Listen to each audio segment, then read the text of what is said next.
In an oral presentation, you are likely citing your sources so that your audience believes they can trust you in the information that you are providing. You may also be required to do this in some sort of a written form. So today we'll focus on how you can use references in your outlines and bibliographies as well as in papers. We'll discuss overviews of 3 popular reference styles, and finally what generally you would need to include in a written reference. You already know that when you're delivering the speech, you need to provide just enough information so that the audience feels they can trust what you're telling them. We would call that your oral source citation. In the written forms, in an outline or a paper, you would also be providing that information as an in-text citation, or a footnote, or an endnote. Again, you would be providing just enough information so that whoever is reading it feels they can trust what you're saying or writing.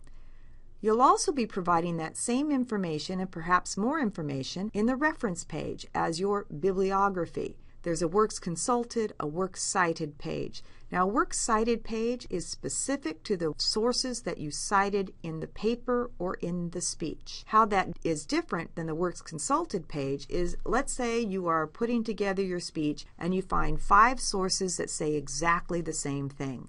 You're only going to cite one of them in the speech. In the works cited page, only the one that you cite would show up. In the works consulted page, all of the sources that you looked at, whether you cited them or not, would show up. You've probably heard the terms bibliography, footnotes, endnotes, in-text citations, parenthetical references, and been scratching your head wondering what the difference is. Well, let's talk about that.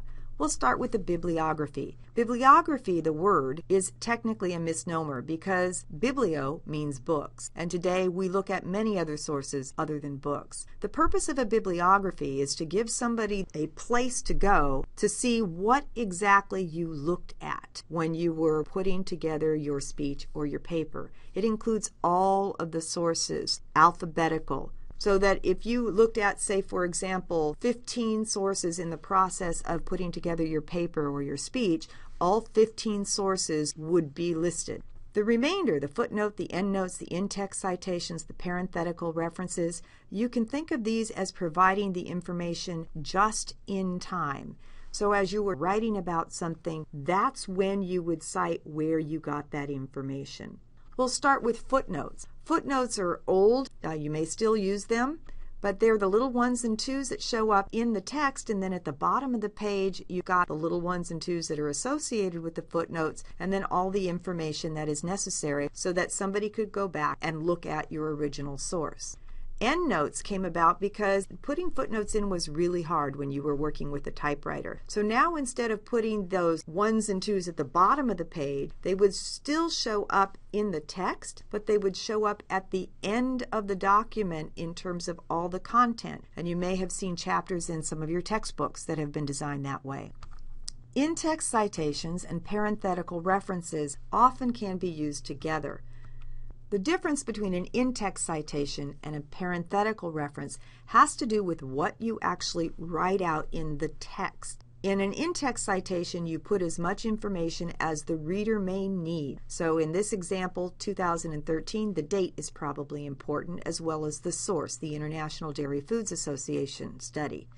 A parenthetical reference either puts part of the information in text or none of the information, the source information, in text, and then in the parentheses afterwards puts whatever information is missing. Now, what information goes in parentheses will depend upon which reference style you're using. In the outline text, how would you identify it? If you're using a full sentence outline, include it as you plan to write it or say it. So basically, you are using an in-text citation. Again, if there's any additional information that is required by either your instructor or the reference style you're using, you would put that in parentheses after the paraphrased or the quoted material. This would be an example of it, very similar to what you saw on the previous screen. If you're using alphanumeric or a topic phrase type, you would include the information where specifically you plan to say or write it. In this case, in the subpoint, you would put the information after the information you're quoting. There are three basic reference style manuals that are used most frequently today: the Chicago Manual of Style, the MLA or Modern Language Association, and the APA or the American Psychological Association style manuals. Which one do you use? Well, it depends upon the field for which you're writing. For example, if you're writing an English paper, you're likely to use the MLA style. Chicago is used mostly for history, and APA is used primarily for the science fields. The style that is most user-friendly or reader-friendly is the Chicago Manual of Style. That's the one with the superscripts or the endnotes that don't interfere as you're reading the paper.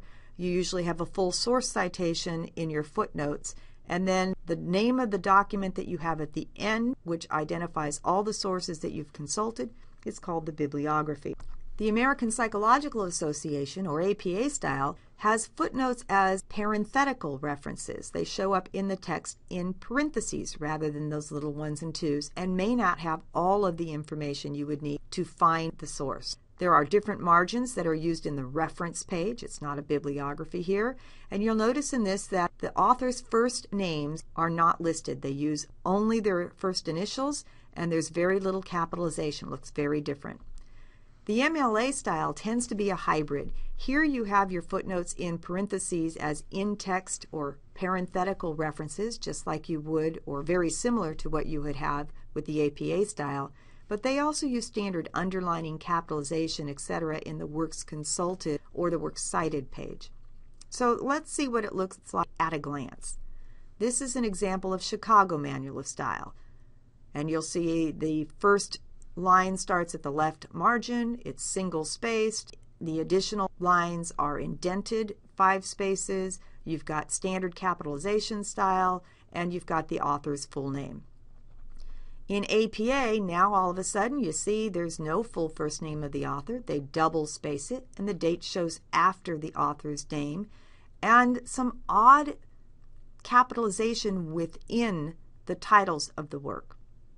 MLA, for example, if you'll notice, it looks very similar to the APA in terms of double space, but also it has the author's first name and the date shows up at the end, very similar to Chicago Manual of Style. The key is to find out which style you need. Regardless of the style, there are things that you probably need to include in your written references. Please check the appropriate referencing style and get the most recent edition of the reference style that you're using. What you're likely to see in pretty much all written references are the author's name, the full title of the work, and then what we would call publishing information, which is where the information was published. Please note that for internet, you will need to have the update or the post date, and then the retrieval date, which is the date that you accessed it. You'll also want to have page numbers for some of them. You're going to see page numbers included most in Chicago, and that would be of the page that you got the information from in the footnote section, but in the bibliography, you would put the entire encompassing pages if it's an article from a magazine or a newspaper. Let me give you some hints. First, make sure that you have the most current style manual for the field in which you're writing for. There are some reference computer programs that you can purchase as well. EndNotes is a very popular one. But check with your college and university first, because sometimes students are able to either get free access to this program or discounted access. You can use some websites that are devoted to explaining how to use the various styles. OWL at Purdue, the online writing lab at Purdue, and DianaHacker.com, Writer's Reference, are two really good places for this. And then there are some free websites out there. The only concern I've got about these is they may not be as up to date and have all of the information you need, particularly if there's something unique that you're citing beyond a basic newspaper, magazine article, book, or website. Quiz time. Where would you include references in your outline? What is the difference between footnotes and in-text citations? And at a glance, can you differentiate amongst the 3 most popular reference styles? And finally, do you now know where you can find some help on the special referencing requirements for the style that your instructor or your field is requiring? Now you ought to be able to get a perfect grade on any outline or paper where you have to cite your sources in written form.